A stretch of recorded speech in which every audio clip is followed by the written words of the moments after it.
这是一个日本的中餐馆，但是他门口写了一个纸条啊，中国人禁止入内。然后这下面的韩语写的是韩国人也禁止入内啊，不知道这个店是什么意思啊？我们进去问问啊。すみません。これなんですかね？何書いてます？中国人お断り。何ですか？なんで？病気が余ってるから。なんすか？うるせえな。うるせえ。誰がうるせえや。何書いとんねんこれ。違法ですよこれ。違法じゃないでしょ。違法です。違法じゃありません。違法ですよ。法務省のホームページ見てください。うるさいね。うるさいね。この店とトラブルがあって今追い出されたんですよ。中国人を入店禁止っていうことおかしいですよ。いや警察官来てもらっていいですかね。これですね、これ見てください。これ一応違法なんですよ。差別なんでこれは法務省ですね。これヘイトスピーチですね。許さないんですよ。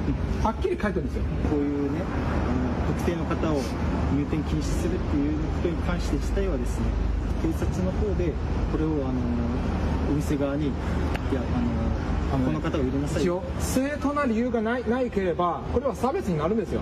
差別は違法なんです。一応差別は違法です。お店に入る入らないっていうのはあくまでもそこはお店側さんのそれはね、国際問題になるんですよ。お兄さんの言い分はもちろん先ほど言った通りこれから伝えるんですけども、ただ先ほど言った通り我々に強制力がないのはご理解ください。あくまでも相手の方はこういうことをおっしゃってますということを伝えるのみで、それに対してじゃあどうしますかこうしますかっていうのを我々ので強制することはできません。お兄さんが言ってた主張に関しては全部今お伝えしましたので、そこはご安心ください。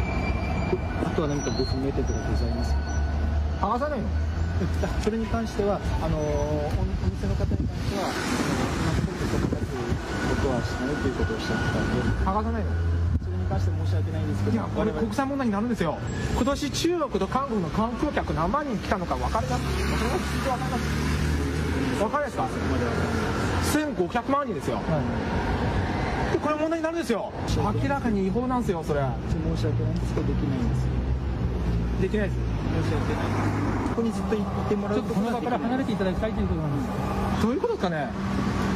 いや警察官の立場は分からないですよ。じゃあこちら何も悪いことしてないですよ。だから別に我々はお兄さんたちのことを拘束とかはしませんけども、ただし、ね、お店がこうやって拒否してる以上、ね、お店の方に近づいてくるのはちょっと困るんですよ。